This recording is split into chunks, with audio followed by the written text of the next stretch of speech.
Good evening. Before beginning tonight's meeting, I'd like to make a few introductory remarks. The Planning Commission is comprised of 7 citizens who serve without pay and are appointed by the City Council. The Commission has responsibility for considering general plan amendments, rezoning, conditional use permits, precise plans, and subdivisions. Some Commission actions are final unless appealed to the City Council. The Chair will call each case by number and staff will provide an overview of the proposal. The public hearing is opened, and if you wish to speak on any item, we ask that you fill out a speaker slip per item and submit it to the Deputy City Clerk. When addressing the Commission, please give your name and address, and we ask that you limit your remarks to 3 minutes. Upon completion of testimony, the public hearing will be closed, and the Commission will deliberate and act on each item.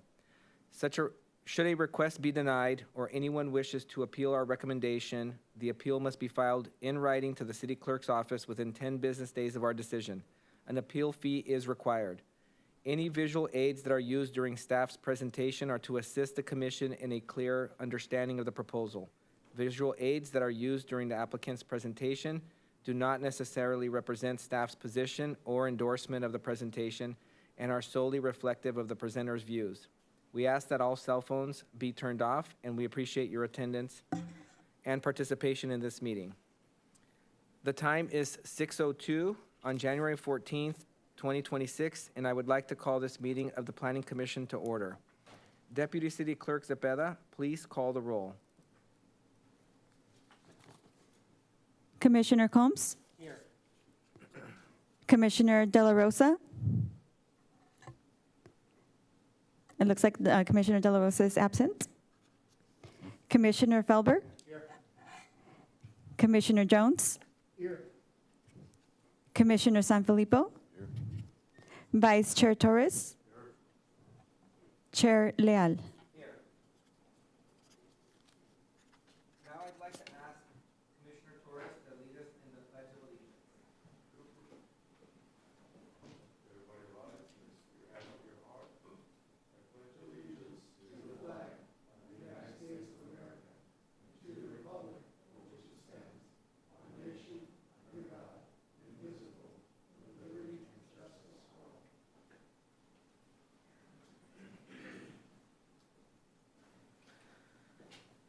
The next item is the consent calendar.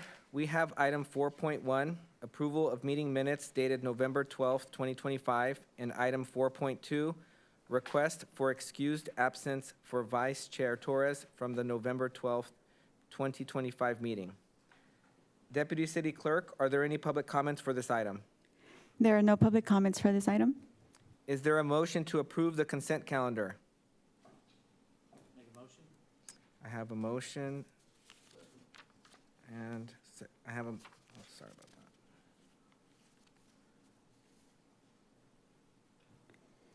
that. I have a motion from Commissioner Combs and seconded by Commissioner Sanfilippo to approve.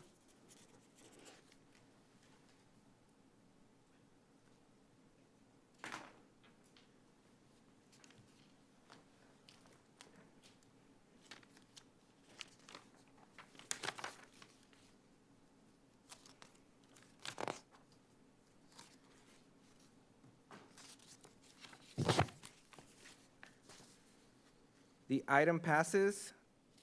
Items 4.1 and items 4.2 pass with all commissioners voting yes. Deputy City Clerk, are there any public comments for items not on the agenda? There are no public comments. We're going to be moving to item number 6.1, the Comprehensive Code Update, consideration of amendments to the Chula Vista Municipal Code. Chris Malik, Senior Planner with the Development Services Department, will be presenting. Thank you. Good evening, Chair Leal and members of the Planning Commission. My name is Chris Malik, Senior Planner within the Development Services Department. On November 12th of 2025, the Planning Commission considered proposed amendments to the Chula Vista Municipal Code and voted 6-0-1 to continue the item to tonight's meeting, January 14th. This was to provide additional time for both Commissioner review of the proposed amendments and for staff to further research questions brought by the Commission during the hearing.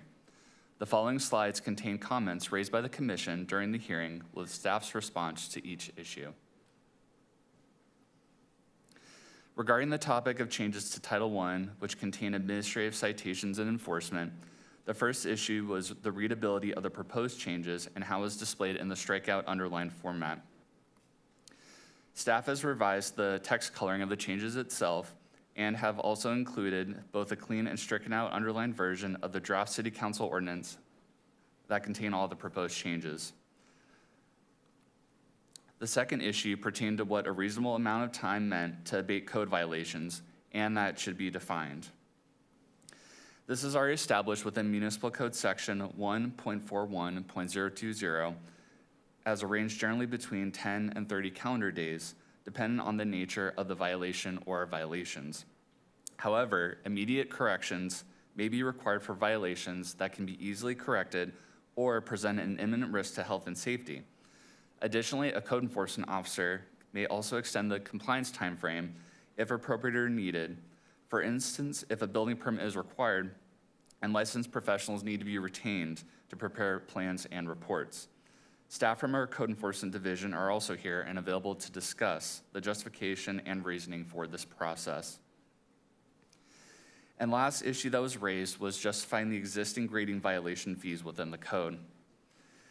Grading violations and fees are not proposed to be studied or modified as part of the proposed amendment package. However, staff is also available to discuss the justification and reasoning for these existing fees. The other comments raised were related to time limitations of recreational vehicle habitation on private property. In collaboration with the code enforcement team and based on their in-the-field experience, use of an RV as a quasi-dwelling for a maximum of 7 days within the 30-day time period is appropriate and recommended. Code enforcement officers can also extend the compliance timeframe if appropriate or needed. For instance, if an elderly family member is utilizing the vehicle for short-term quality of life options to be close to other family members. Given the nature of the temporary use, these types of standards are meant to preserve and also establish the residential dwelling structure as the primary permitted use under the residential zoning. RV storage and habitation on the same residentially zoned property is an accessory function that can complement but not take over the intended primary use.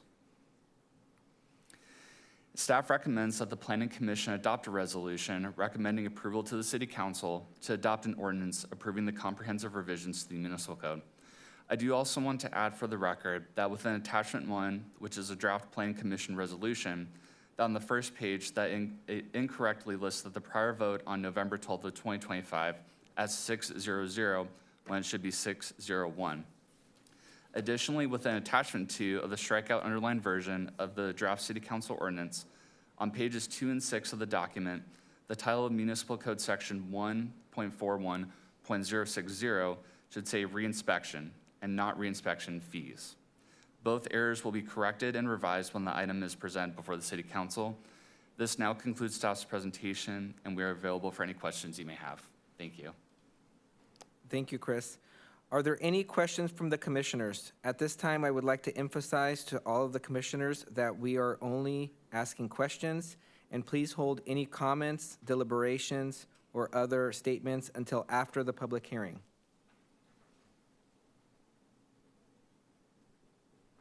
Commissioner Felber? Thank you. Just a question on the RV thing. So if you say that there's the possibility of exceptions, is that written in there where somebody that's looking at the code can see that and what the process is, who they need to contact to get that exception? I believe it's generally written in about the exception. I believe our code enforcement manager can also speak on that as well.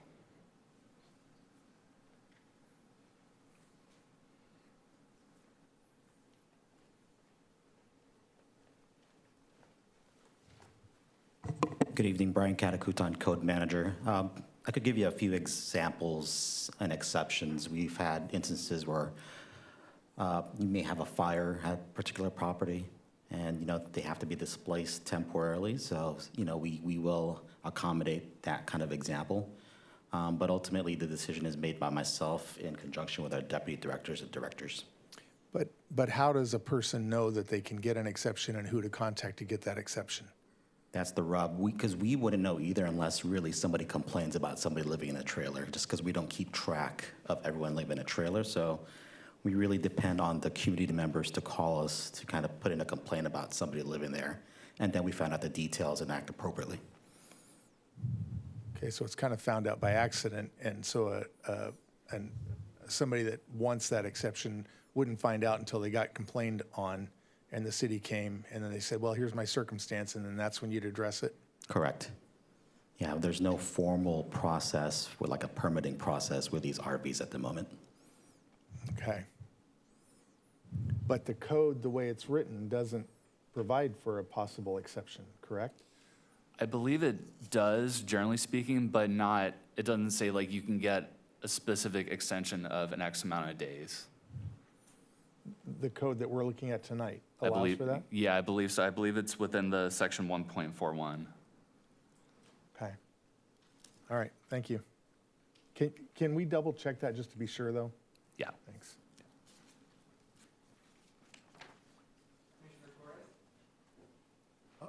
If a code enforcement officer could just stand by, is that, I was a little bit perplexed about this as well. Let me ask you, the issues with storage containers and recreational vehicle storage and habitation, is that citywide? Are those issues citywide or primarily on the west side? We typically get citywide, but I'd have to say, just from recollection, a lot happens on the west side. Okay, so let me ask you now, with regard to enforcement, is that basically done via administrative citations and/or civil penalties? It could be. Okay. I mean, our first step always is to ask for voluntary compliance, educating the homeowners of what the rules are. Okay. Best case scenario is they follow the rules. However, we have those tools that we could use, citations, civil penalties, yes. I mean, if worst comes to worst, I mean, you can wrap it up, you know, Right. basically. Right. Okay, let me ask you, and I want to follow on Commissioner Felber's question, is that, and you made out the exception for, say, like somebody's household was, was on fire, was decimated, and, there was an RV on the property already, or maybe they bring an RV onto the property and stay in that RV while the house is being reconstructed. That would be, like a welfare exemption, if you will. What about homeless relatives? I mean, we have, a situation where there's a lot of homeless people on the west side. Right. And some of them are cohabitating in trailers and RVs on people's property. Have you encountered those type of situations, and do they get a welfare exemption as well? We've experienced that example over the couple of years with the country at this point. It's a very challenging code to enforce, as you could imagine. We allow the 7 days, per 30 days if you approve this code. But we really do work with the homeowners and the relatives to the best possible we can. We try to empathize with them. And just to make it clear, when we let residents stay in these RVs, it's not on a permanent basis. You can't attach a sewer line, Right, which kind of exactly. constitutes something permanent. Mm-hmm. But for the most part, many residents or relatives will just be in the RV, usually sleep in the RV, and during the day stay in the home, is what we found out during the day. Okay. I was just wondering, because Commissioner Felber asked about maybe a little clarification into the draft of the amendments to this municipal code. I think it might be prudent, working with council, to put in the term welfare exemptions. And that could, be all encompassing, but it might give you the ability, actual, in the code, if you will, to do what you're doing. You know what I mean? As opposed to maybe somebody alleging favoritism, why he, not I, so on and so forth. But if there is a provision in the municipal code relative to this issue, that a welfare exemption can be sought, and through development services and whoever is the one issues the permit, that might be something that may be allowed. So I would very much encourage a little bit more work on that one provision. So the other thing that I wanted to ask was the hydrogen fueling stations. That was one that was required because of the state code. Does staff anticipate people coming to the city for such a project? At this point, I don't anticipate the floodgates opening. I don't think we have received any sort of interest. And I think even before I think it was the September 30th, 2025 deadline for certain jurisdictions like Chula Vista, I think even the state's tracker in terms of how many have either come through or have been processed, I think there's been one in like Northern California. So it doesn't seem like it's like the battery storage facilities, that sort of thing. It seems like it's definitely a slow go. Gotcha. Okay, that's it. Thank you. Commissioner Combs? Thank you, Mr. Chair. Question for code compliance, please. Okay, I was the one who brought up the question about building permits being only $100 to $500 for each day of violation, yet $10,000 to $25,000 for grading permit. I realize that the code compliance department has no intention of changing that. May I inquire as to the justification for such a high fee for a grading violation? Of course, I'm not the subject matter expert, but if I could call somebody from our land development to help explain that answer for you. I appreciate that, sir. Thank you.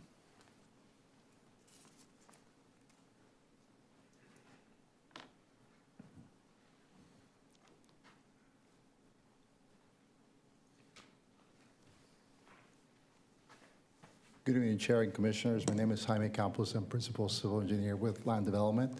I'm sorry, could you repeat the question, please? I'll be very happy to.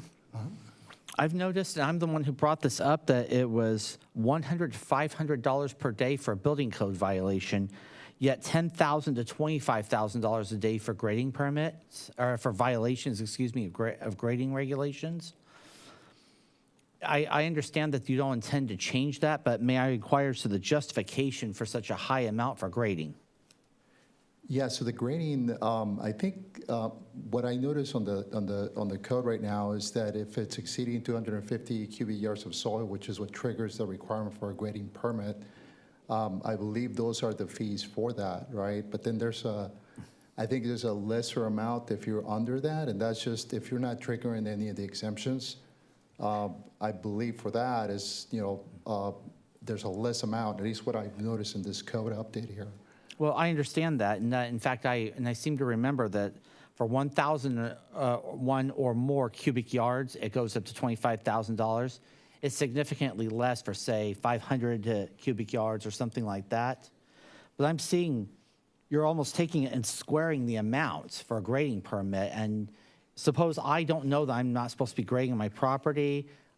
Just for this, hypothetically, I'm lied to by a contractor who tells me I don't need a permit when I did. I wake up one day, I get a notice from code compliance.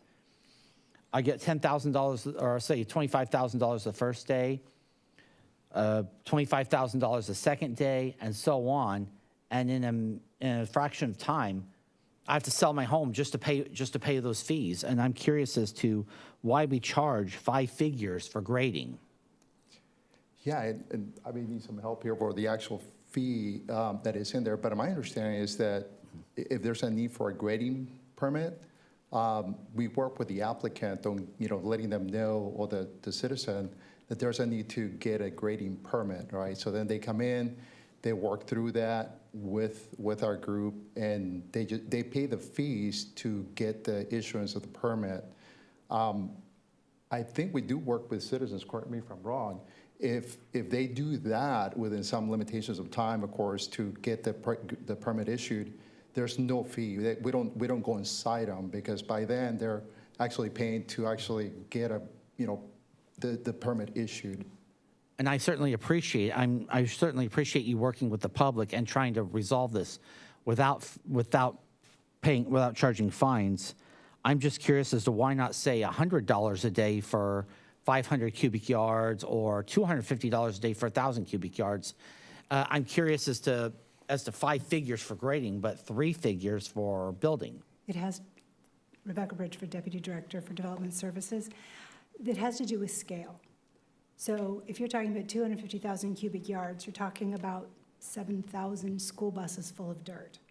So that versus your electrical panel was, misinstalled are very different things. When we issue those penalties on those large, if you're moving that much dirt, you usually know that you're not supposed to, but if you didn't, what we do is we use the fee as a tool, then that person engages with us, as Jaime was saying, and we walk them through how to resolve the situation. And as long as they continue compliance, those fees are washed away. And we just have them come in and do the regular work. Because what we're looking to have is satisfaction for safety and to meet state laws that require us to deal with stormwater and other things. So the fee is in response to the scale of what is being done in the grading. And those are only initial fees. Should you comply with the updated, plan, then those fees wouldn't be paid. All right, I want to thank you. That's the question. I thank you for answering that, and so thank you for your time. You're welcome. I have a quick question. So just for clarification, so it would be safe to say that as long as someone says, oops, I didn't realize I needed to do this, let me engage a civil engineer, let me start drawing up some plans, let me submit them, then those fees wouldn't apply.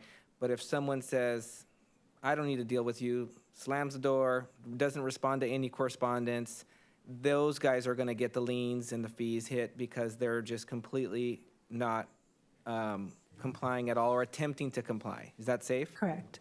Okay. I do have a question for Head of Code Enforcement really quickly, please. Thank you for your time.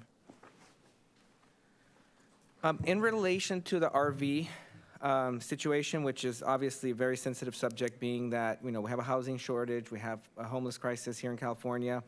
How do you deal with a situation where the temporary bleeds into becoming permanent, right? How do a homeless relative, they're staying in the RV, supposedly not utilizing the facilities in the RV, in the house, etc. But the 30 days becomes 90 days, becomes 6 months, becomes 2 or 3 years. How do you deal with that? Right. Yeah, so we can only empathize to a certain point, right? We do need to see some compliance at one time. Most of our cases, we get compliance. People are reasonable. They will leave the RV when they need to. But in those kind of cases, after we give them the chances to move and leave the property, we do have the tools that we can use to motivate compliance. Those of which include cost recovery, which is basically charging our time spent on the case, citations, or in a worst case scenario, civil penalties, which we could charge per day.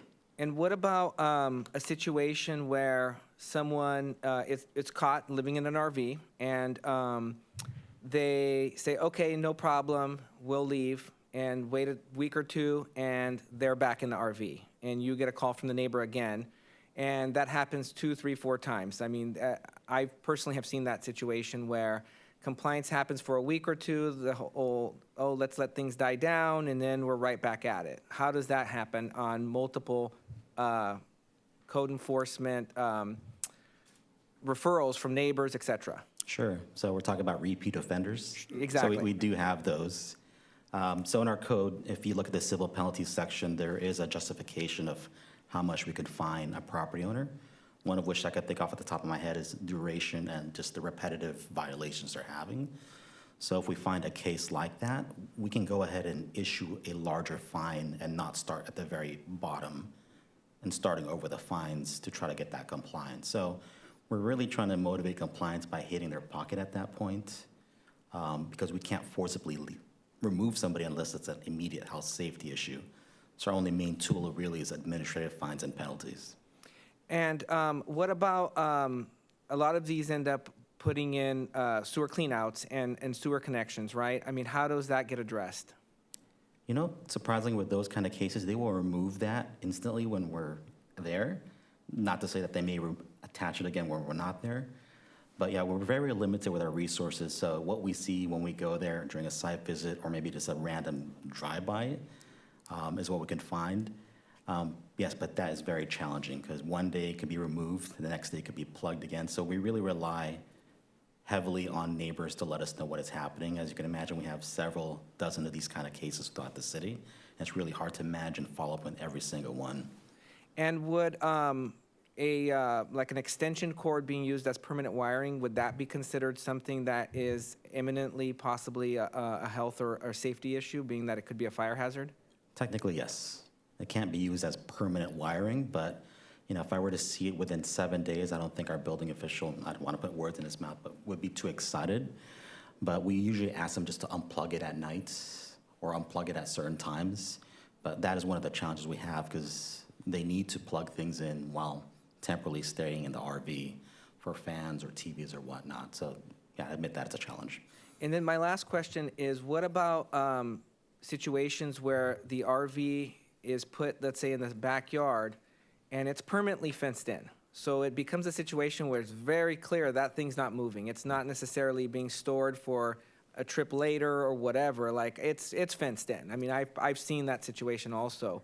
How does that being taken into consideration where it's becoming a permanent thing by it actually can't be removed from the property without having to remove a fence, let's say? Right. Yeah, and those are very challenging cases that we have. Many times we may not get voluntary approval just to go on the property, so we may have to go to court to get an inspection warrant to see, just because you can't see from the street side, like you mentioned, if it's behind a fence. But we will do our best to inspect it, hopefully get voluntary approval just to inspect it, educate the resident about what the rules are.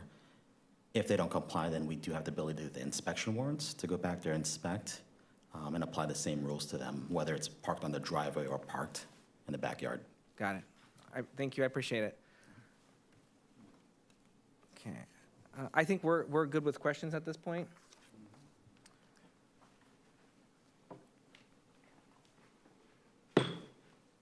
I will now open the public hearing. Each speaker will be allowed 3 minutes to speak on the project.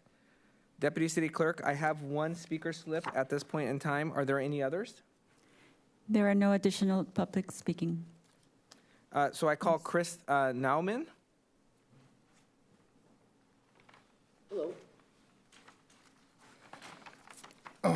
Thank you, Commissioner, for approving my project about 9 months ago. You approved a project called Sharm's House. You approved my conditional use permit. We are building a sober women's facility for women at the South Bay Pioneers location in Chula Vista. We've been in existence since 1961. We've produced thousands of men coming out of that house, and we'd like to present that same situation for women coming into sober living. I myself am a graduate of that place, and we are, like I said, we're trying to build this place, and it's so cost prohibitive, and with the conditional use permit and the fees that come along with it are amazingly prohibitive to us. So we would like a waiver for nonprofits, and we would like to endorse that motion. So.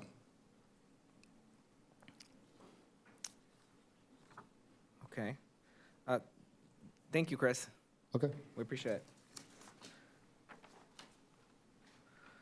We don't have any more public comments at this point in time. I will now close the public hearing. Do any commissioners have any comments or questions?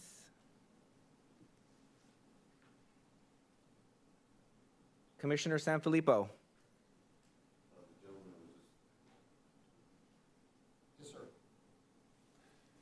Yeah, I had a quick question. I'm not well-versed in your problem, but I have heard through the grapevine you're having some challenges. What are your fee costs, or what they're proposing? The conditional use permits? Yeah. And building permits fees? Yeah. Are just about $60,000, which is an amazing amount for a nonprofit. Imagine working on the shoestring budget that we have. We don't take any public money. We don't take any government money.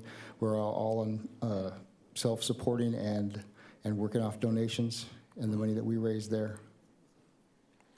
Well, there is, obviously some time and cost involved from the staff in the city, but and stop me if I'm out of place, what could you afford? Nonprofit is on a stream budget, but what would you think that is fair and reasonable? That's a great question. Do you want to hold that for later? Sure. I mean, the services that they provide is, goes without saying, right? And the more people he's able to help, the less problems we have in the streets and the police department's dealing with, what have you, as everybody's trying to continue to do better in their life. So, is that a possible opportunity, Chair? I just don't believe that it's something that's within our preview to be able to deal with any sort of fee waiver or whatnot. That may be something that you would have to take up with the city council, I would imagine. I don't Okay. believe it's something we have the power to deal with at all. Chairman, I can't get my microphone to work, but I guess my concern is, thank you. My concern is this item wasn't agendized, and we cannot discuss it. You may ask staff to research the issue, but we can't discuss it because it's not on the agenda and not exactly pertaining to the comprehensive code changes. Understood. That's why I said you want to circle back But around. so. I do believe that the code change, and correct me if I'm wrong, is removing an exemption that was previously in place for nonprofits. Is that accurate? We're not looking at removing exemptions for nonprofits with the code enforcement process fees, but with respect to development impact fees, we were talking about differences between private and public projects, and maybe our deputy director can discuss a little bit more about the. So it wasn't completely out of line.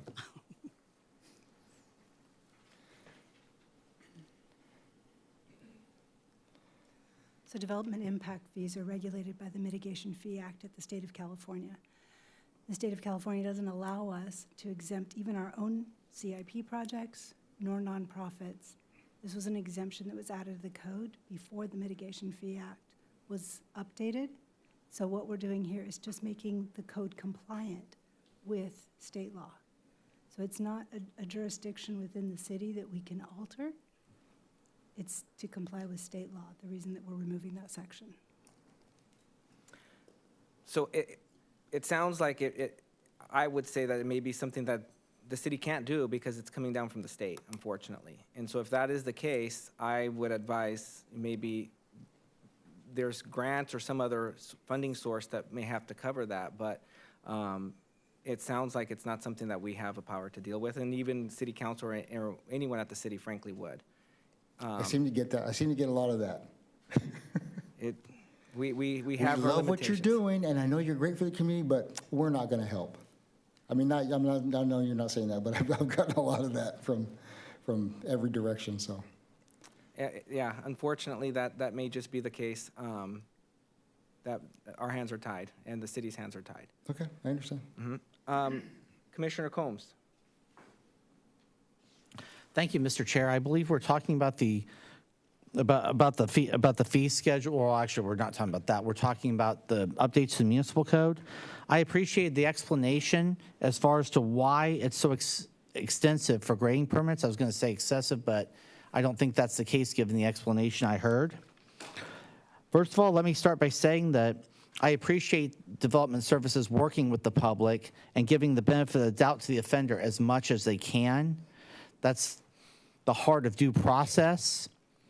But I also realize that some people just aren't playing well with others, and then, of course, you have to have that in your back pocket. You have to have that in the municipal code, or you can't impose it. I would also suggest that grading is a safety issue. It's also an environmental issue because we don't know if we're, say, burying some kind of a species or something like that. So that was the answer to my satisfaction, and I thank everyone for their time. Thank you, Commissioner Combs. Commissioner Felber? Yeah, when we're ready, I don't have any other concerns or questions other than still with the RV issue. I totally get not wanting people living in their RVs on my neighbor's site on a permanent basis or even on a long-term basis. But, you know, you you got retired grandma and grandpa coming from Maine or Montana or someplace else, and they're coming into town and they want to visit their kids and grandkids. I think 14 days is reasonable. So when we're ready to make a motion, I'm happy to make a motion, and that would be my only suggested change is make the RV set 14 days instead of 7 days. But I get the reason why we don't want to go long-term, but I think 14 days is reasonable for those circumstances. We've had that ourselves where grandparents have come in and wanted to visit us and the kids, and they've come from a long way. They don't want to have to pick up and leave just a few days after they get there. So 14 days to me seems perfectly reasonable. I'm okay with not going beyond that, but 7 days just seems too short. And for a lot of people, 7 days might be sufficient, and they might be in and out in 7 days. But if they've come a long way, it just seems reasonable, 14 days. So I would move that we approve the changes except for changing the 7 days RV to 14 days. Thank you, Commissioner Felber. Commissioner Jones? Thank you. Thanks, staff, for presentation and putting together all of our documentation as usual, and for the continuance that we requested. It helped me a lot. There was a lot of strikeout and underline to go back and forth with. I've got a few comments, so I'm going to take the floor for a moment, if you don't mind. Excuse me, Chairman, we have a motion on the floor. No, there's no that should not have been a motion. He hasn't made a motion yet. He No, said he's that was going an to make error. a motion. Okay, all right, thank We're you. not done Not with yet. discussion yet. Go ahead.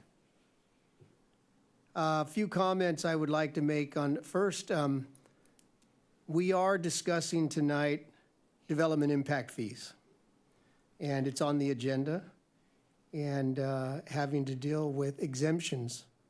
And we've heard state law cited. And I would like to draw your attention to 3.50.100. This is page 28 of the report, section 4, item B.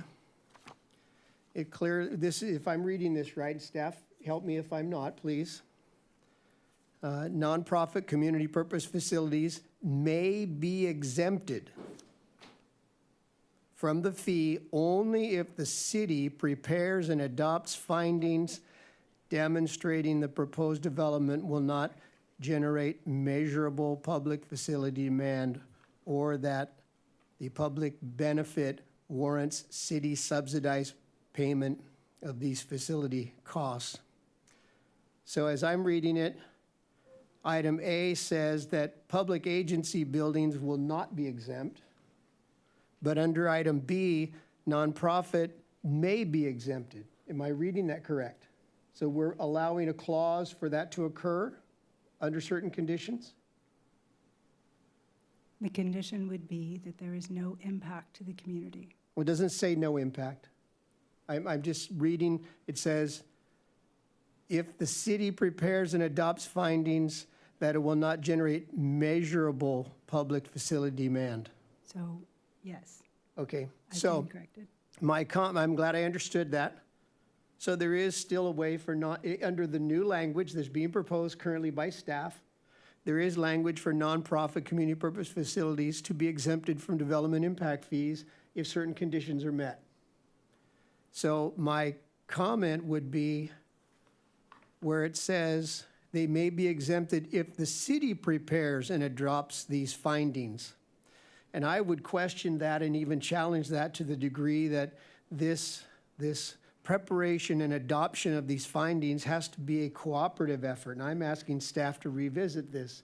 Not that the city staff make these decisions on behalf of a nonprofit, because quite frankly, I don't believe that city staff have the knowledge, skills, and abilities to run a nonprofit organization. They don't know the nuances. They don't know the budgets. They're not familiar with the demands.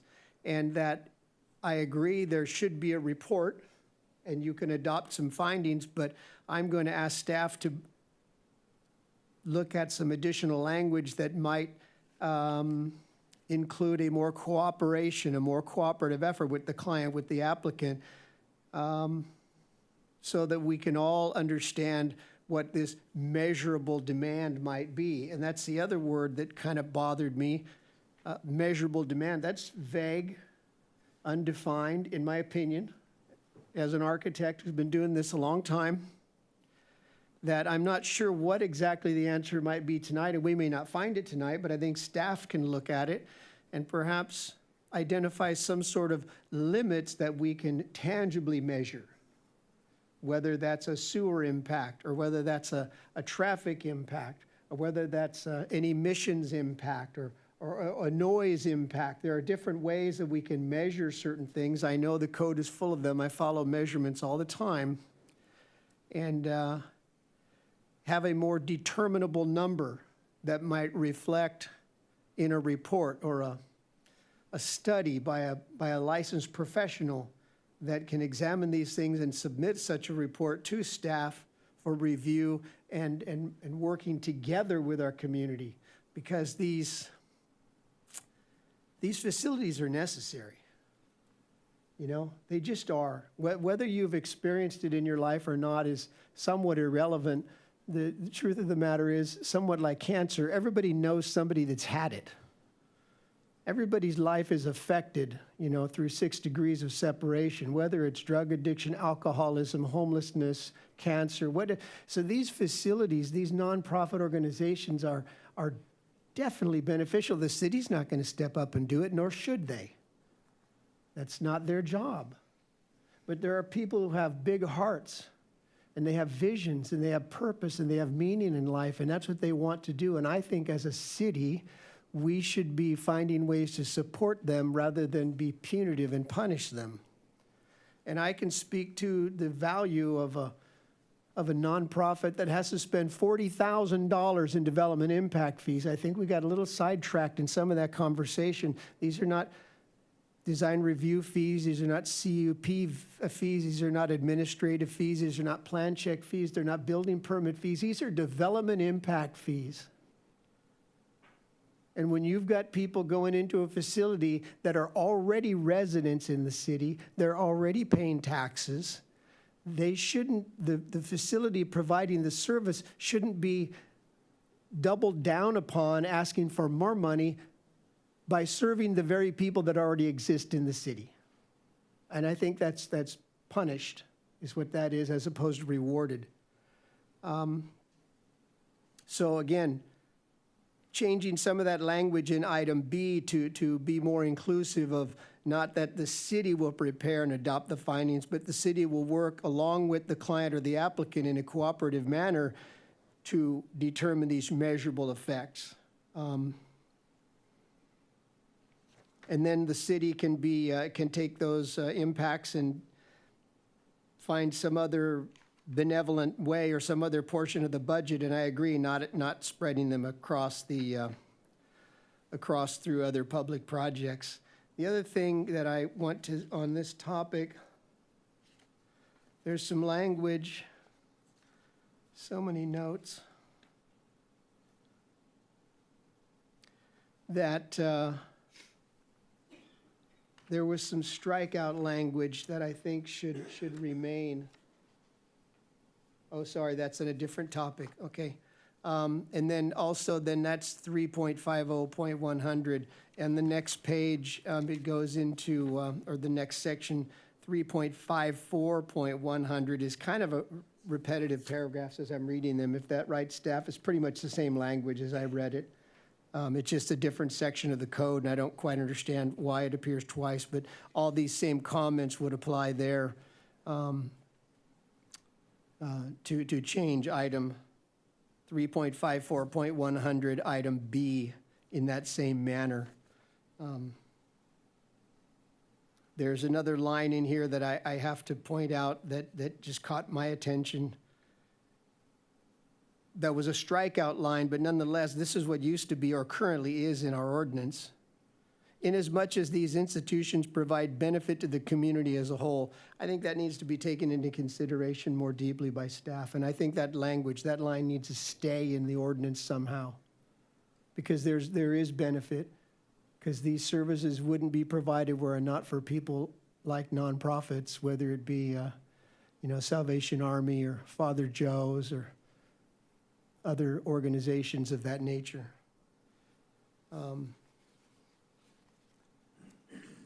On to the other item that concerned me was this RV. It's obviously, it's a concern for many reasons, and there's valid arguments on both sides of the line. I'm just going to say what I believe to be true, and I don't really want to banter, but I need to speak to this effect because in my neighborhood, it's a problem. I've lived in Chula Vista since 1958. I've seen a lot of changes in this town, and over the last 5 to 7 years, it's not getting for the better.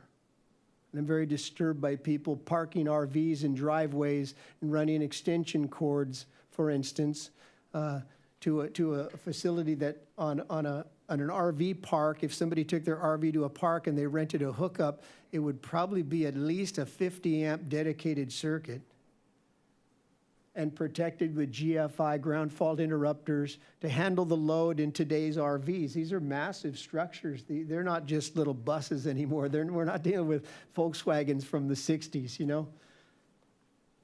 So this idea of plugging an RV into somebody's house and letting someone live there is, in my mind, unacceptable for me. I think 1 week is more than adequate. There's even some language in here that I would suggest saying 19.58.330. It says not to exceed a period of 7 days.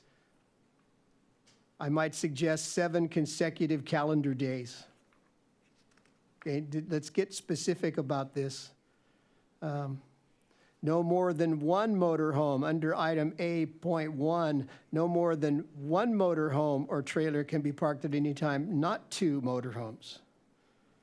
Under item 1958.400, subsection B, I think that should remain. It should not be stricken out.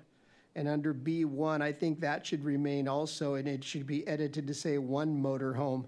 This deals with RVs and camping trailers in the R districts, in residential zones. Specifically, that's where the problem tends to pop up or appear more often than not. In regards to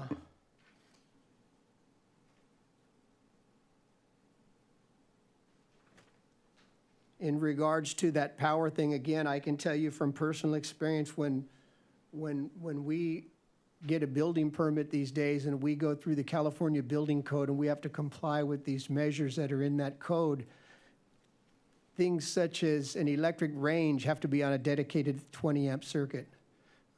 Air conditioners have to be on a dedicated 30-amp circuit. That's just one fixture inside of a large home from 1,200, 1,500, 2,500 square feet. There are so many dedicated circuits because of the loading and the fire life safety issue it creates.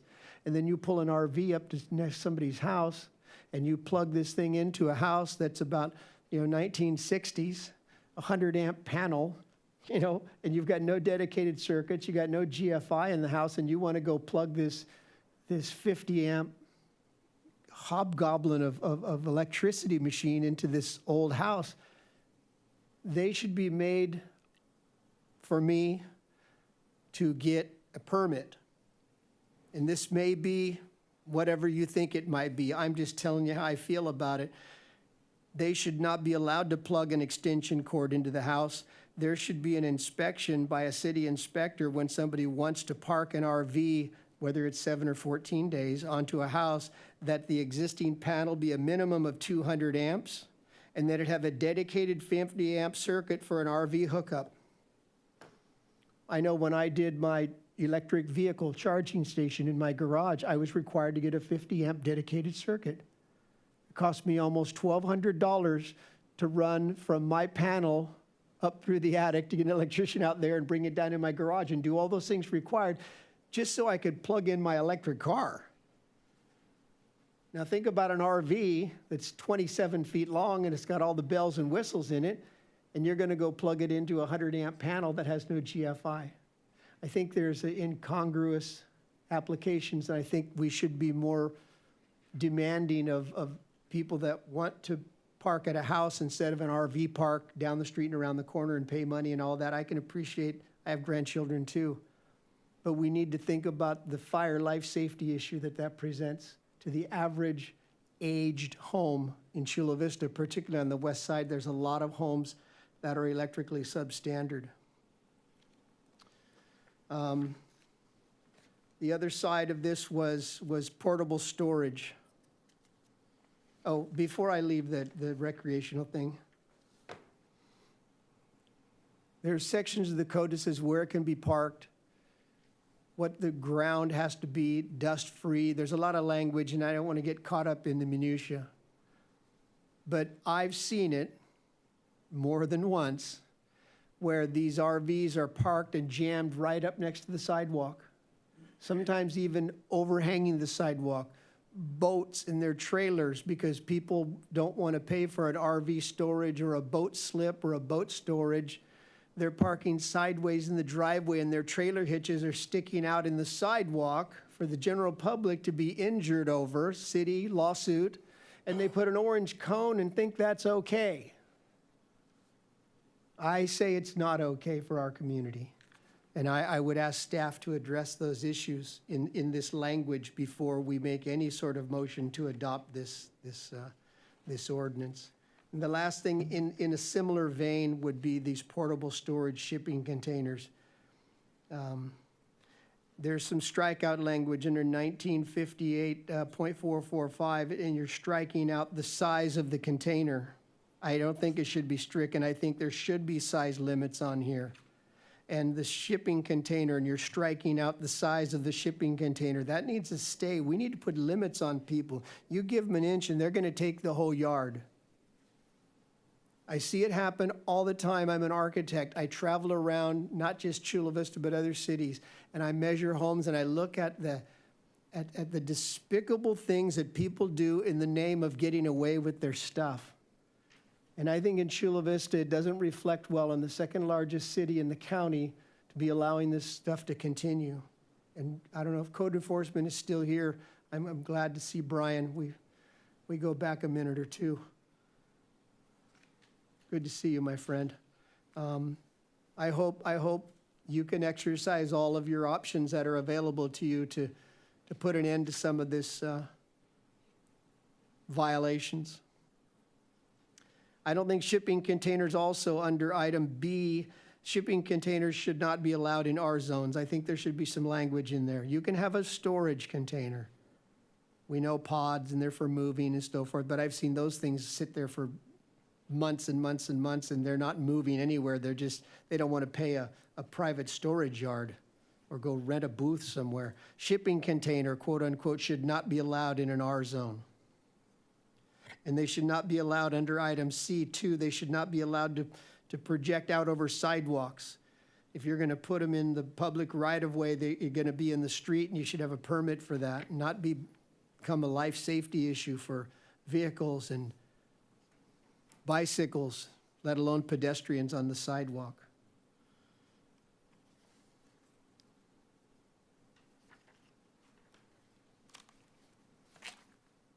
And then the last thing I would say is I don't know if this is within the scope of, like the grading issue was not being discussed in this code update, but in light of R zones, in light of vehicle storage, in light of paving and dust-free parking areas on front yard setback areas, there are two sections of the code that I'm going to ask staff to look at.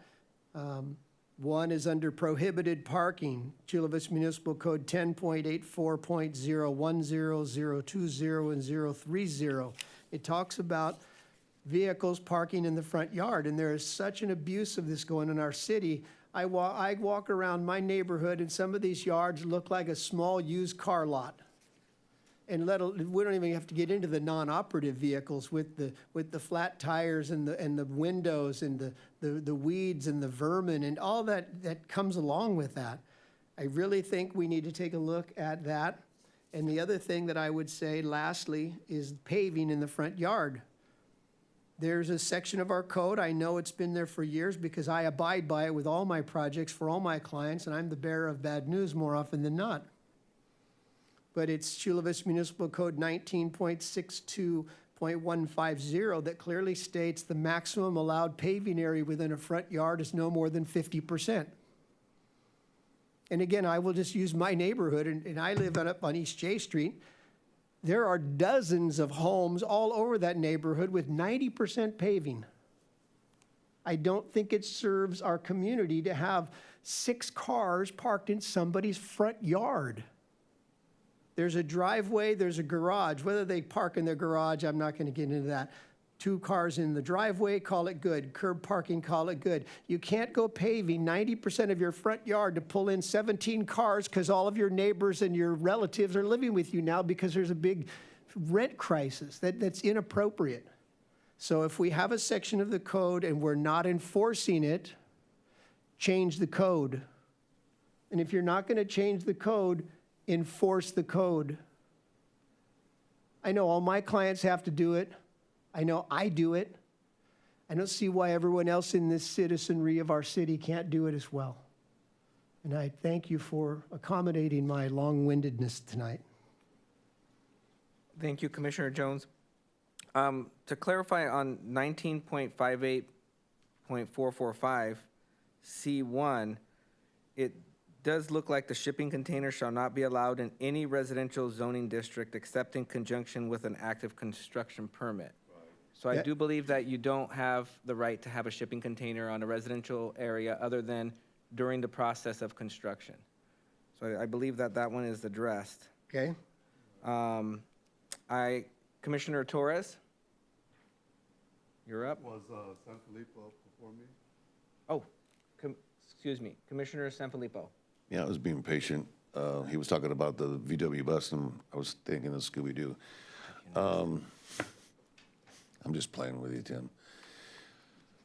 Shipping containers, can I ask staff, is it prohibitive to create a house out of shipping containers? Because there is a lot, and I will defer to Tim again, but being an architect with experience in doing that, but is that prohibited in the city of Chula Vista? I mean, if there's a design involved, I think the word was construction is what the chair said, so. Yeah, so I know that when we first brought this to the Planning Commission, incorporating the storage container standards, I think it was within the last year when it was first brought forth and then ultimately adopted by City Council.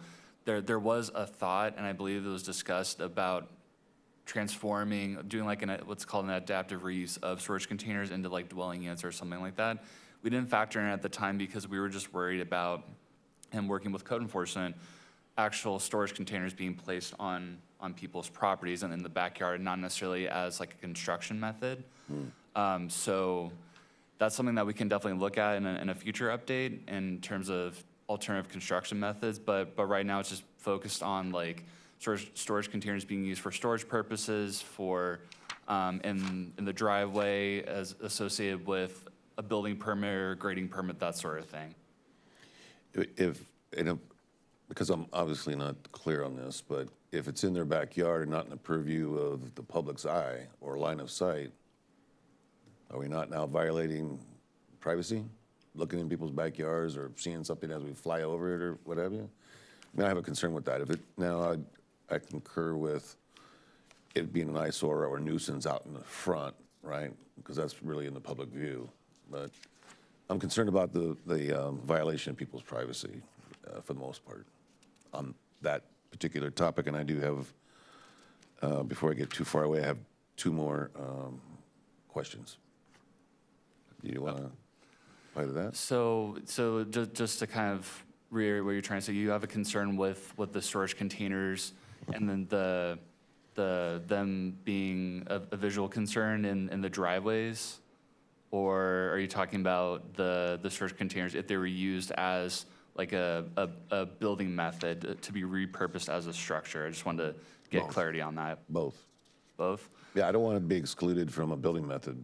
That's one. So, yeah, so for the 2, building method part, we can definitely take a look at as a future policy or code update to allow storage containers as an alternate method to be used for a residential structure or non-residential structure in our commercial zones.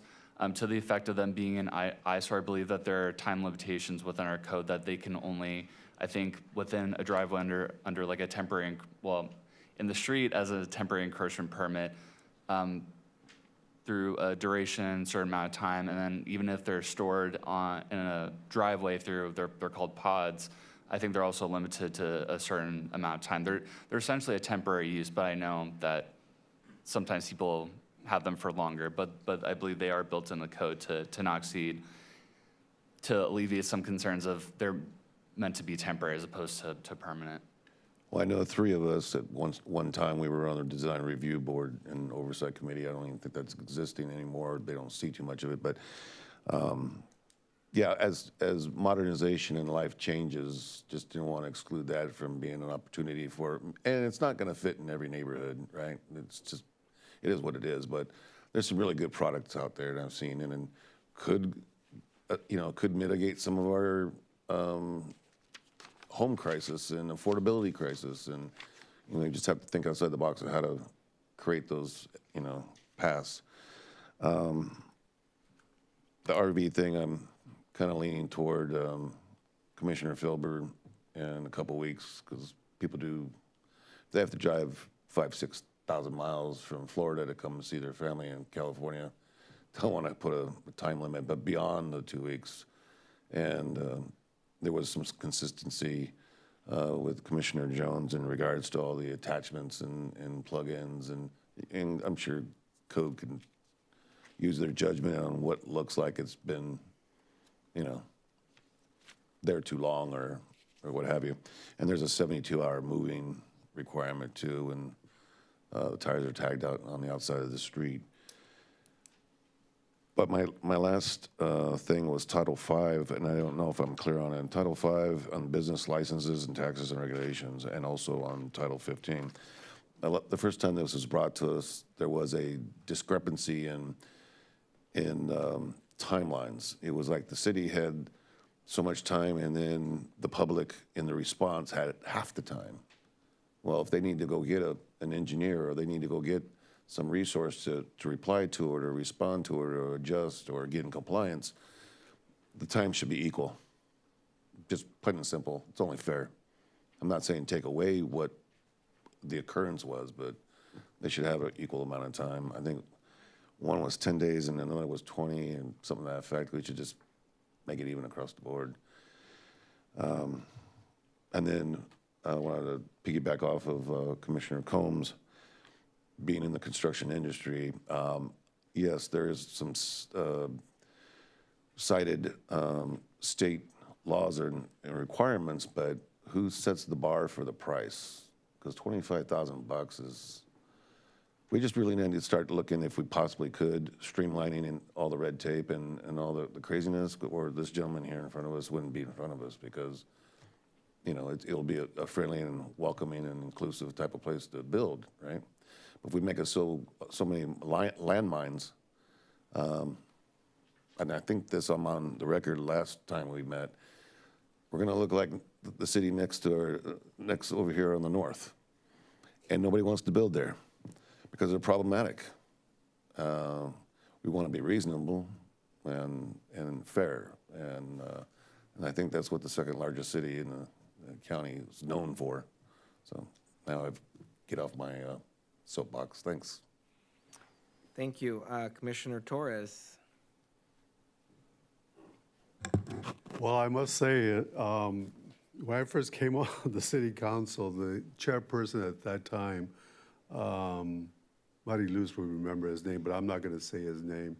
He would have had a heart attack if he had been the chair tonight with what the deliberations that had just taken place.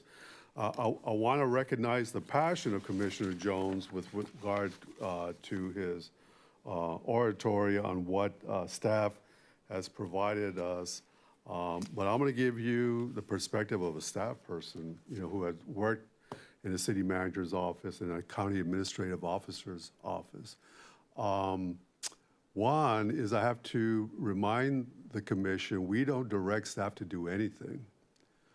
We can recommend to staff to take certain actions, But when we're presented an agenda item in front of us, we basically have, three options: either vote it up, vote it down, table it, which has already been done, or propose an amendment to the recommendations by staff, and then vote on that, which is what General Counsel had suggested that we may be required to do from changing the habitation from 7 to 14 days.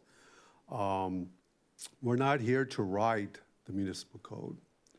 Now, if a commissioner has ideas that they want to present for deliberation by the commission relative to an agenda item that's before us tonight, or for what he or she perceives are other municipal codes that need to be addressed because they're lacking whatever, then what I would do is I would advise that commissioner to work with the chair and put forth a document itemizing what their suggestions are, and then the chair then can work with staff and have it agendized at a future meeting. That's based, that's my response to the comments here, is that if the commissioners here today have a problem with what has been presented to us, then I beseech those commissioners, put it into a motion, so that we can properly deliberate on that. But, and I don't want to be rude, but save us the time with the pontification as to what is in the appendices with regard to what is stricken and not stricken, underlined, and what's not underlined. So put it in a thoughtful, deliberate motion to amend, and so that we can move forward on these agenda items. So with that, then I move, unless is there anybody else that wants to say anything? I have Commissioner Felber. So clarifying question from something Commissioner Jones said. So where it mentions the 2 RVs, limitation of 2 RVs. So let's say I have an RV that I store at my house, but let's say my wife's parents want to come visit in their motorhome or whatever. Is the one I'm storing at my house one of those 2? Or is it 2 RVs that somebody's going to be staying in that's referring to? So in other words, potentially 3 RVs. I think the intent of when this was brought forward was that the 2, whether it was the RV or trailer, was that it was for permanent and wasn't factoring in like a trailer or RV coming and going. So it was more for Somebody staying in the RV. Exactly, yes. Yeah, that the RVs or trailers are on the property are owned by the property owner and are meant for storing and not for habitation. So the owner could have one that he stores there and then potentially have 2 other RVs with both sets of grandparents there, for example. Is that what you're saying? Or did I misunderstand?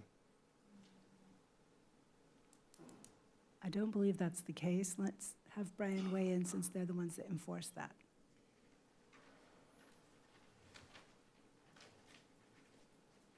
Brian, can you? While he's coming down, just a comment while he's coming down. So with respect to the, somebody hooking up to the power in the house, a lot of RVs these days are coming with solar power. There's a lot of people that boondock with just solar power. But beyond that, so one time I came home, I've got an RV, and I came home and I had forgotten that I'd left the air conditioner on. So I keep my RV plugged in at home to keep the battery charged, because either that or hook up a battery tender. So I keep it plugged in, but I didn't realize that I had the air conditioner on. So I kept tripping the circuit over and over and over again. And then I finally realized, oh, it's the air conditioner. So people that are using too much power are going to quickly learn that the circuit's going to trip every time. So they're not going to be able to use the air conditioner. Might not be able to use the TV, maybe not even the microwave, but they'll have lights and whatnot. So I'm not aware in the city that we've had a big problem with motorhomes or RVs going up because they hooked into the house power.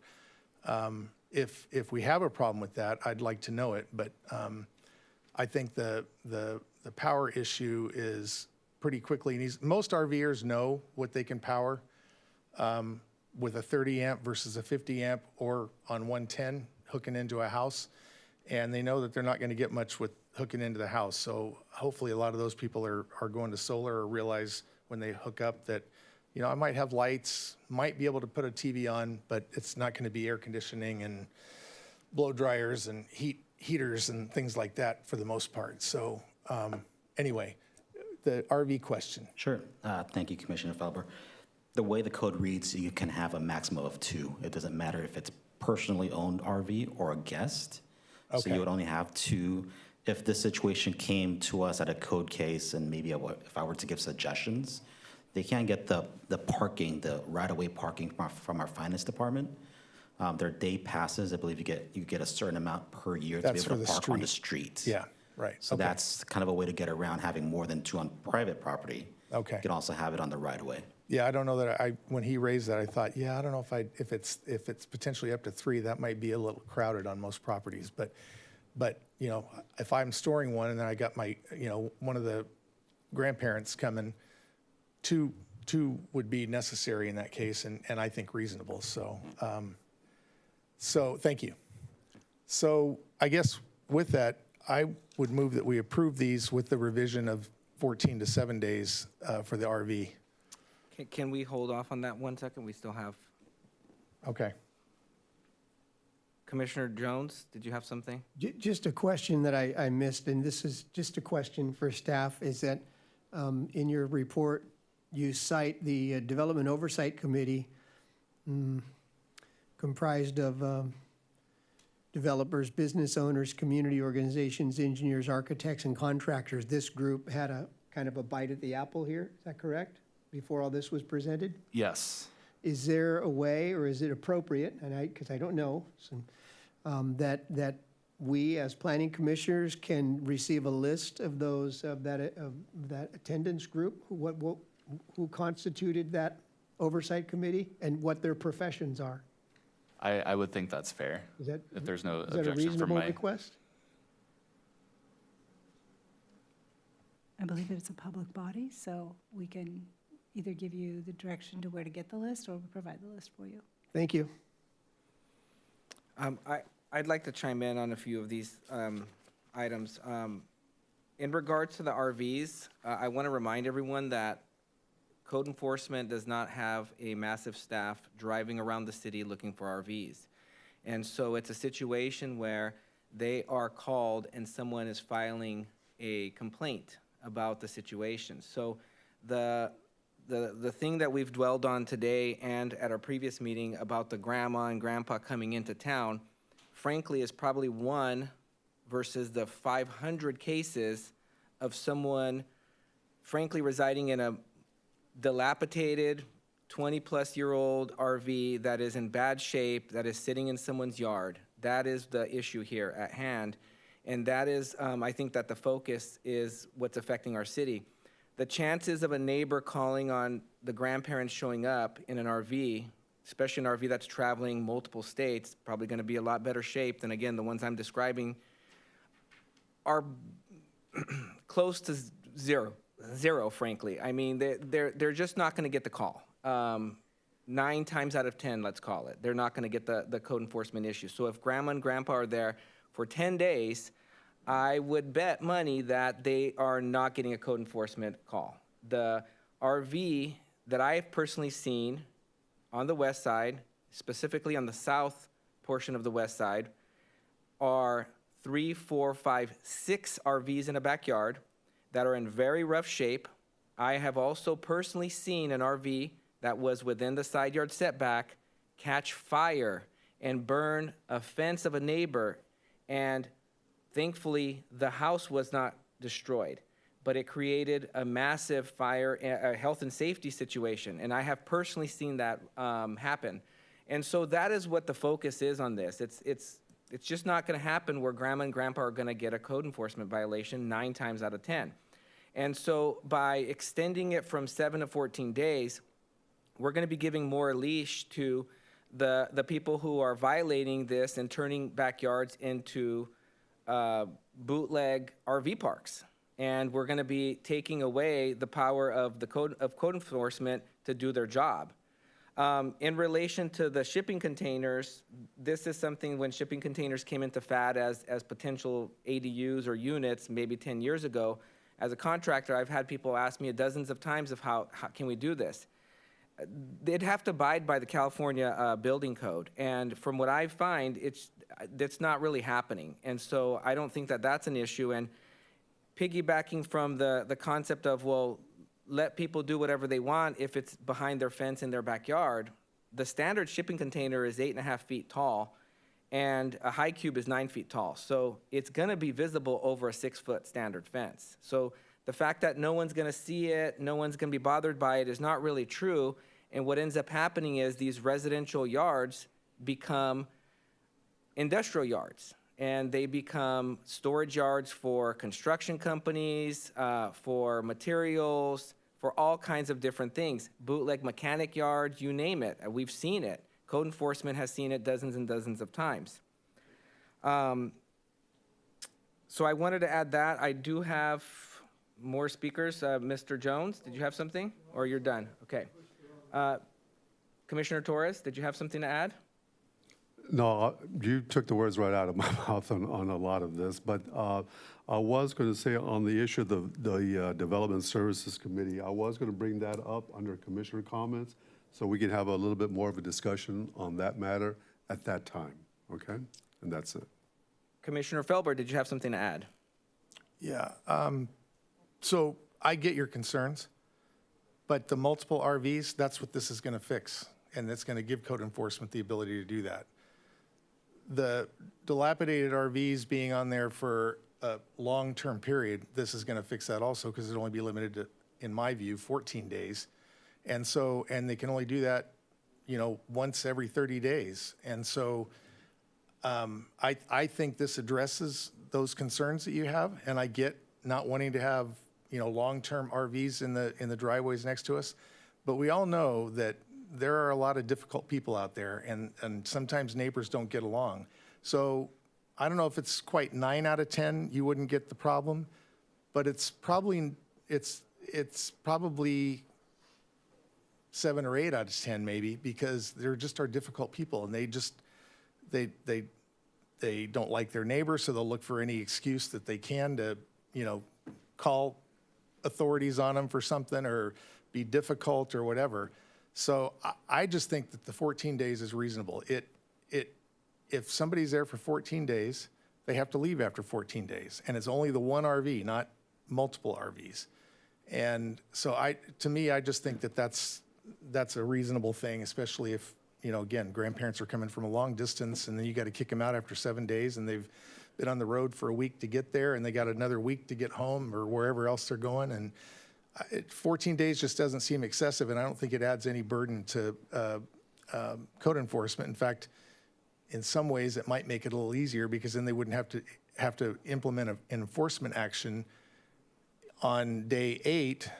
They would, you know, it wouldn't be till day 15 that there would have to be an enforcement action. So it gives them some additional time. So if a neighbor complains and the RV's only been there for, you know, 13 days, then they can say, well, it's only been there for 13 days, and then they can wash their hands of it and say, you know, but if they're still there 2 more days from now, give us a call and we'll come back and look at it. But so I think it actually makes their job easier rather than more difficult, not by a whole lot, but a little bit. So, and so if there's no more speakers, I guess I'd like to make the motion that we approve the changes as written, except for revise the RV 14 days instead of 7. Do I have anyone, a second on that motion? Second.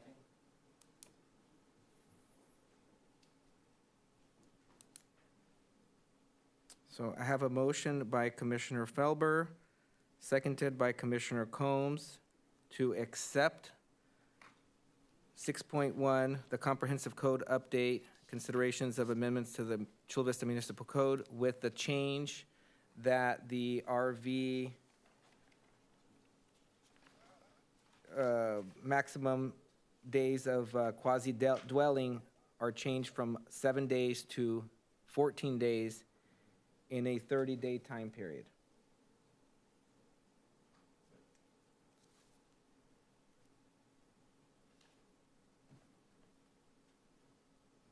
Other question?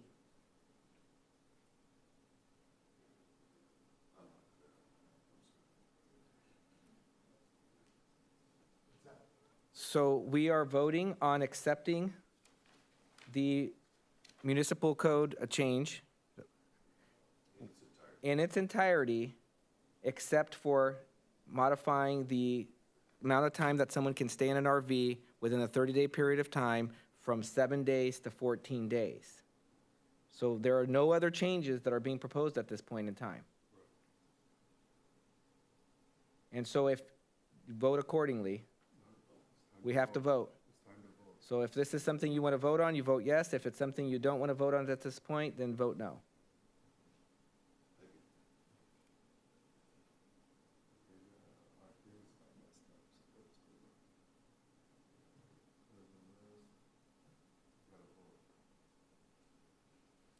I think Marty Luce is going to fix this, because mine went on the blitz.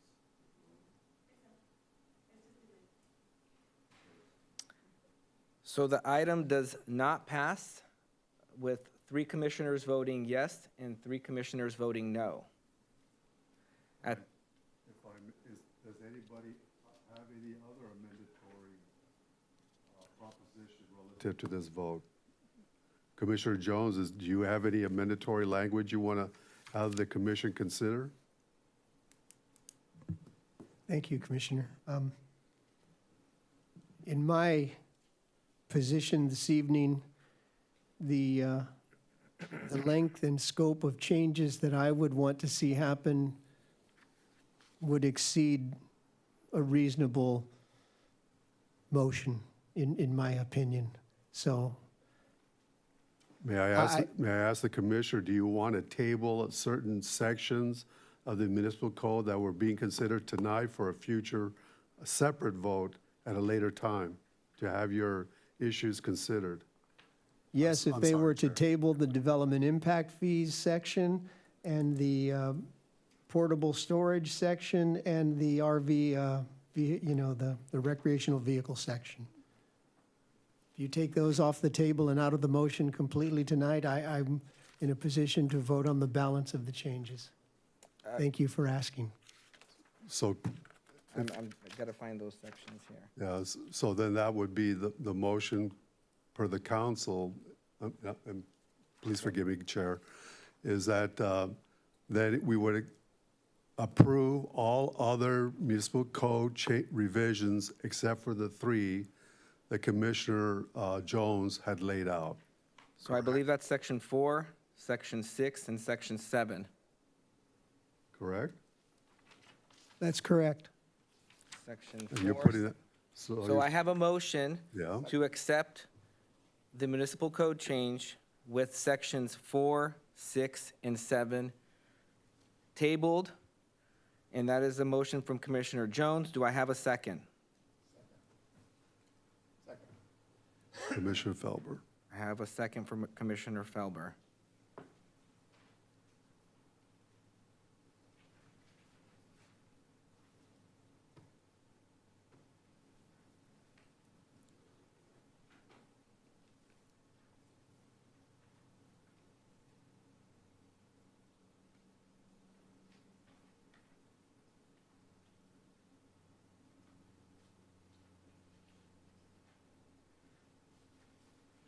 So the motion passes 3. No? I don't think so. You have to, it has to be 4. So the motion does not pass with 3 commissioners voting yes, 2 commissioners voting no, and 1 commissioner abstaining. I'd like to make a Chairman? I'm sorry. Thank you. May I just, either he has to vote yes or no, but what would be, if you could ask, what would be the reason for abstention? Commissioner Sanfilippo, what would be your reasoning for Abstention? The previous meeting, we had tabled it so that all the commissioners could independently send an email in regards to proposed changes, questions, what have you. I didn't hear any of that brought up tonight, and that's why there was so much debate.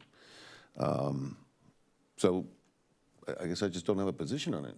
I'm kind of being stepped on my comments anyway, so you want to retake the vote or something, or? So would Or that do you not want be to a, table it and come back, hopefully staff had the opportunity to address all the emails that were sent? so to table the whole thing would be a vote of no, whereas a vote of yes is accepting everything except for these 3 items. Correct? Chairman, point of clarification, is the 7 to 14 days included in the motion that you? No. It is not. No, but the RV section is tabled in this motion, so it doesn't necessarily apply at this point in time. Okay, thank you, Chairman. And if I may, Chair, Anna Kolomusi, Deputy Director, Development Services. We did not receive any emails, and so I'm asking our staff here, and none of us have received any emails from any of the commissioners. And I'm looking over at the Secretary, and I don't believe we've received any.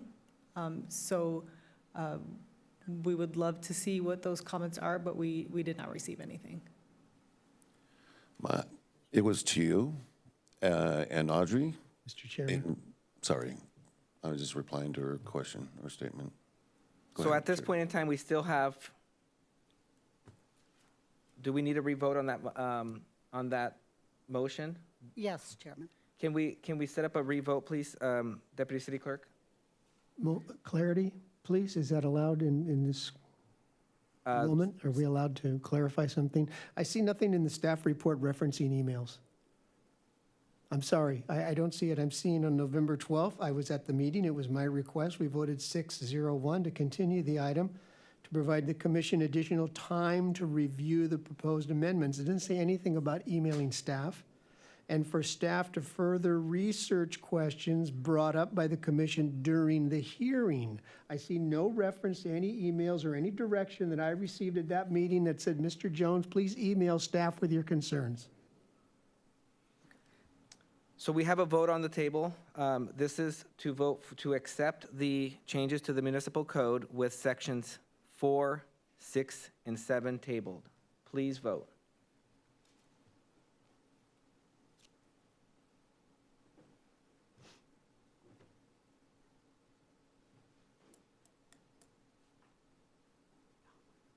The motion does not pass with 3 commissioners voting yes and 3 commissioners voting no. I would like to make a motion to accept the comprehensive code update, considerations of amendments to the Chula Vista Municipal Code with a change of the RV habitation time period from 7 days to 15 days in a 30-day period. You mean 14, but now it's 15? I'm proposing 15 days, half the month. Okay. I have a second from Commissioner Felber.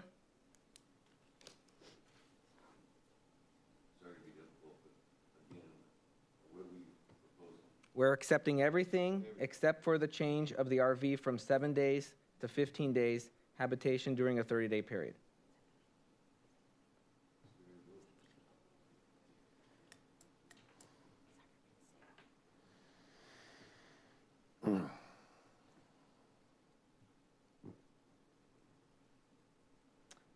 The motion does not pass with 3 commissioners voting yes and 3 commissioners voting no.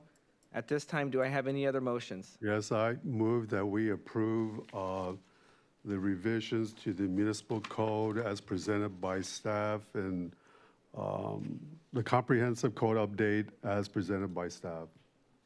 With no changes? No changes. I second.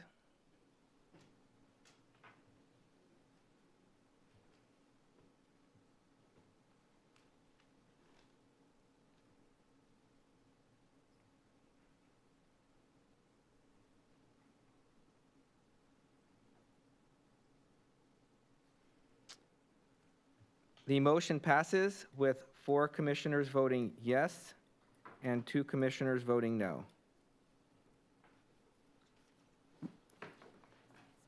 And if I may, Chair, if I can take the privilege, I would like, though, Commissioner Jones did bring up some other issues related to other municipal codes that he felt very passionate about.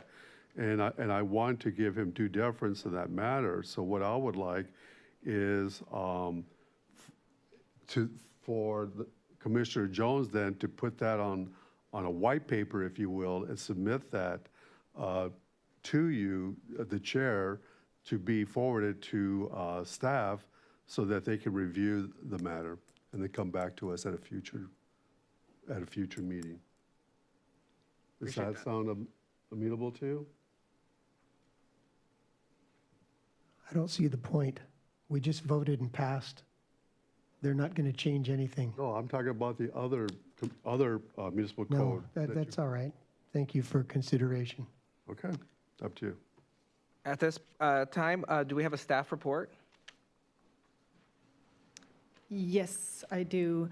There were a few items that were brought up at a prior planning commission hearing, and one of them being the urban core specific plan update. So we do now have our principal planner for that division, who is here tonight, Myra Medell.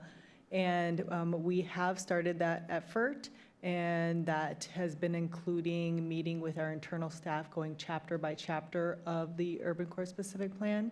And so it's a large effort.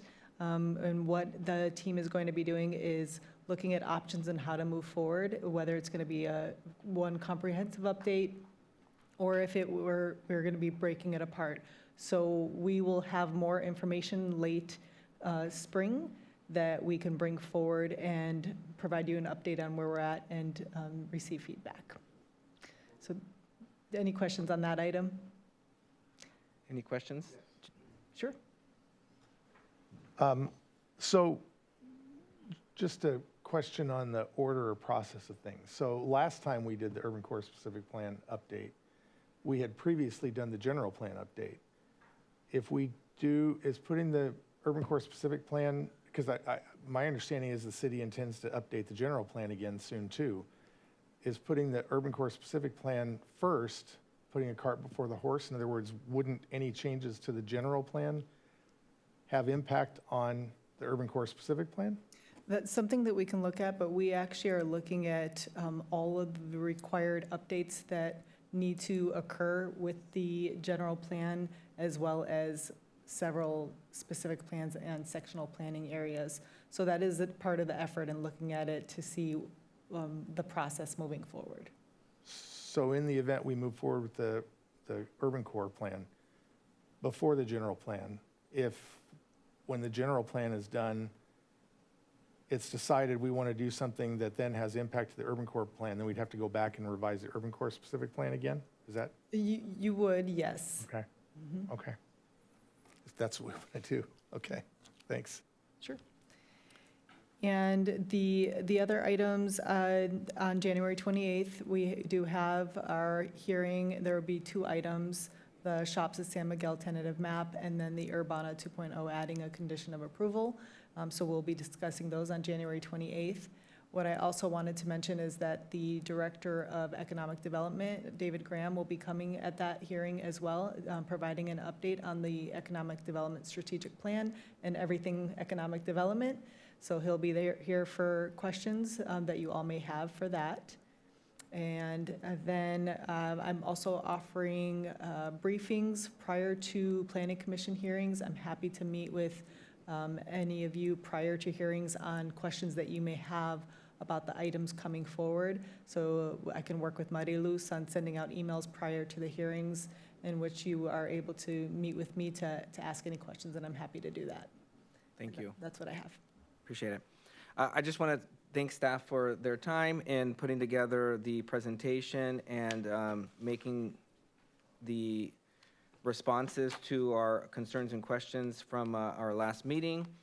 Do I have any commissioner comments? Commissioner Sanfilippo?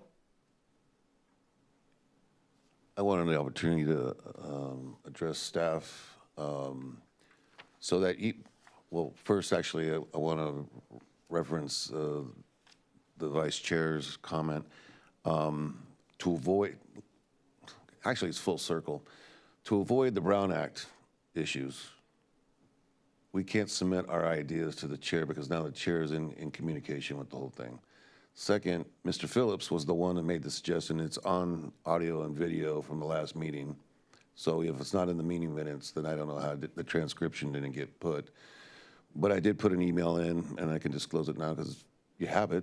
So Audrey helped me, and then you were just assigned. The confusion was when that went out a while back, there was nobody at the city receiving it, and and a lot of people were on vacation. I stipulated that too, and that we needed to table this situation tonight so all the comments could get in. But apparently, Commissioner Jones didn't even know that he can write to the staff for clarification or recommendations. So sorry for the confusion tonight, and I came here confused apparently. So, but I did read the charter before we came, and I happen to disagree with the vice chair that what our roles are. And in that email as well, I supported his inquiry for the urban plan as well as the master plan. So it's kind of a lengthy email, but it sounds like nobody looked at it. So I'm a bit perplexed. But nonetheless, that's how I voted tonight, and that's what was my understanding. Thank you, Commissioner Sanfilippo. Commissioner Torres? I'm kind of blown away about this whole thing about emails because if I recall, not the current development service director, but his predecessor, there was because remember, I sent an email to your predecessor, and this is months ago, asking a simple question, a follow-up question about a matter, an agenda item that came before the commission. And I was kind of like, smacked on the hand, if you will, and told that there's a protocol that must be abided by about any questions that may be directed to staff has to go to, like a little chain of command, if you will, and had to be directed to the development service director, who would then turn to the appropriate staff and then have them respond on it. I can't remember what it was about. So this whole thing now about submitting emails or having conversations with city staff about an agenda item, before it comes to the full commission, I've never heard of that. I have never, in all my years of working in government, and previously being a staff member to a commission, I have never heard of that being allowed. So what I would like instead is I would like to have general counsel reaffirm to us what contacts we can have with staff relative to future agenda items, and so on, and basically give us as Commissioner Sanfilippo pointed out, so that we're not in violation of any Brown Act provisions.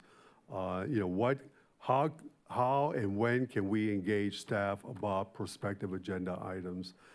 Because this whole matter of this being tabled, and then the intent was to allow commissioners to forward via email any and all concerns to city staff so they can ruminate on it and then bring it back to us.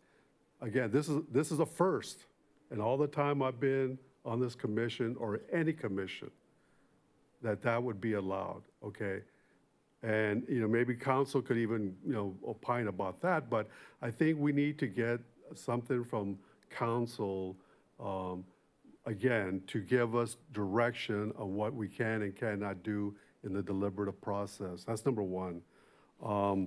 Now, if I have two questions, quick questions, if I may. One is Urbana 2.0, and I'm glad you brought that up, that's going to be in the next agenda. because if, for those of us who were here then, or the Urbana 2.0 was supposed to be built in the property that currently where the Edward Arms apartments are located. And we were told by the developer who came before us, and this is months ago, that actual construction, the fencing and the construction would start this month. Now, I haven't seen any construction fencing around the Edward Arms. Oh, that's what it was about. My question is about the tenants at Edward Arms. Yeah, About, if you don't mind, I think because it's on the next agenda, I don't know that we can discuss. If we can, I'm just going to look to no, the only city question I'm attorney. going to ask is this. Sure. Is that the fencing was supposed to be around Edward Arms apartments, because that was going to be demolished. I see fencing around the abandoned bank on the other side of Urbana. And maybe I'm jumping the gun, is that where Urbana 2.0 is going to be constructed now and not at Edward Arms Apartments? The location has not changed. Okay, Yeah. that's all I need to know on that. Okay, now let's get to the issue about the Development Services Committee. Because I had the same kind of concerns that Commissioner Jones had, and he had it relative to this agenda item. Because this is something that I've been a little bit concerned about for a long time. And I went back on the city clerk's archives and found that the Development Services Oversight Committee was established in the spring of 2009. It goes way back. And it's composed of 25 members. And the things that I have always had concerns about, I looked at the municipal code and there's no reference to a Development Services Oversight Committee. So what I would like to have really from staff at some future date is to basically educate us, okay, who's on the committee, okay? I mean, basically about the history of the committee. Just kind of give us, okay, I found out on my own. They've been around for a long time, okay? But my concern was, well, the composition, are there officers of the committee? Are there minutes of the committee? Should, instead of a small little paragraph by staff in our staff reports where it says that the agenda item was brought forth before the committee and they approved it, what I would like to have is a change whereby we get a report from the committee. You know what I mean? I'd like to see what was their thought process. How did they come up with whatever decision they made relative to an agenda item that's coming before this commission. You know what I mean? Instead of just a little paragraph that, oh, they reviewed this, they approved it, and boom, that's it. You know what I mean? Well, what did they discuss? Because it may address some of the concerns that we had. And the reason why I'm asking for this, for those of you who are kind of new on this commission, the housing impact statement that's on our staff reports now, that was brought about by this commission, this planning commission, because we had repeatedly brought up concerns about agenda items that had a relative impact on the housing or vice versa, that we should have a statement, a housing impact statement about whether or not these agenda items affect housing within our cities. And it had to do with low-income housing, low and moderate-income housing. And that's how this came about. So that's something that, I would like, I would recommend that the commission in cooperation with staff maybe work on, educate us on the history of the commission, of that committee, and then talk to us, kind of come up with some ideas about how their input could be a little bit more explanatory or a little bit more, I don't want to use the wrong term, but a little bit more in-depth for us. You know what I mean? Does that make sense? Okay, that's it. Thank you, Commissioner Torres. Do I have any other commissioner comments? Nope. It is 7:45 PM, and I'm adjourning the meeting to the next regular Planning Commission meeting on January 28th, 2026 at 6 PM.